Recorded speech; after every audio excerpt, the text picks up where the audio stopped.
रानी मुखर्जी की latest film का trailer release हुआ। मिसेस चैटर्जी वर्सेस नॉर्वे इस फिल्म का नाम है और ट्रेलर बहुत ही हार्ड हिटिंग है। इस ट्रेलर को देखकर पता चलता है कि ये कहानी एक ऐसी माँ की है जिसको अपने बच्चों के लिए स्ट्रगल करना पड़ा तब जब नॉर्वे की गवर्नमेंट ने बच्चों को माता पिता से छीनकर फॉस्टर केयर में भेज दिया। कहा जा रहा है कि ये जो फिल्म है ये ओरिजिनल कहानी पर बेस्ड है।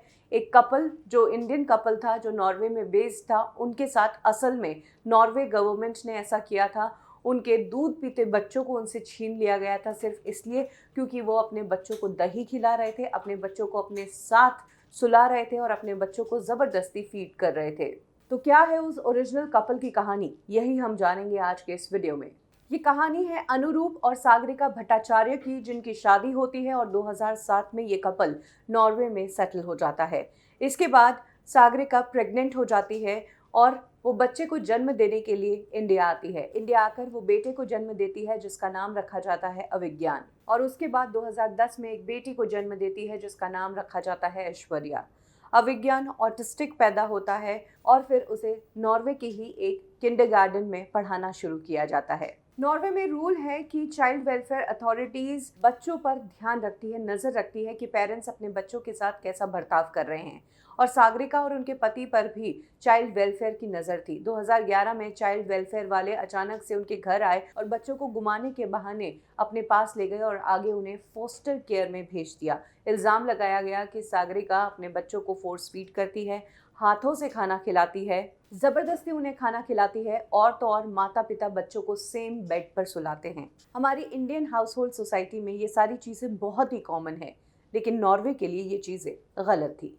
चाइल्ड वेलफेयर से जब सागरिका ने पूछा कि आखिर हमारा कसूर क्या है, तो चाइल्ड वेलफेयर ने जो रीजंस बताए वो बहुत ही नॉर्मल रीजंस थे, जो हर दिन कहीं ना कहीं किसी न किसी घर में बच्चों के साथ होता है।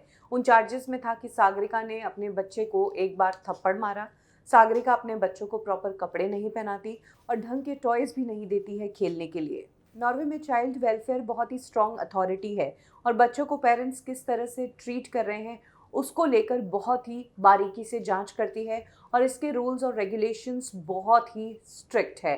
ऐसे में सागरिका और उनके पति को भी बहुत टफ दौर से गुजरना पड़ा। छोटे बच्चे, दूध पीते बच्चे उनके हाथ से गए थे। इसके बाद उन्होंने अथॉरिटीज़ से फाइट की। जब कुछ नहीं बना तो उन्होंने इंडियन काउंसलेट से बात की और दोनों देशों के बीच चर्चा हुई। इसके बाद जो कस्टडी थी वो फाइनली सागरिका के परिवार ने तो जीती, लेकिन सागरिका के पति के भाई को बच्चों की कस्टडी दी गई और कहा गया कि वो आकर इन्हें यहाँ से इंडिया लेकर जाए।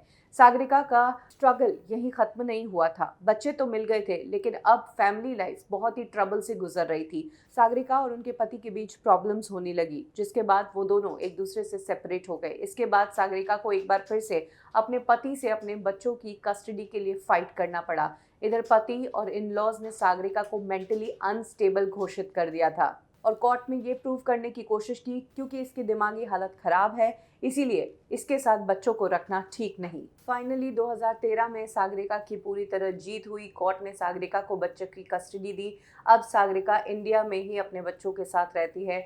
वो कोलकाता में सेटल्ड है। अपनी इस कहानी के नाम पर कहीं भी सिंपैथी खाने की कोशिश नहीं करती है।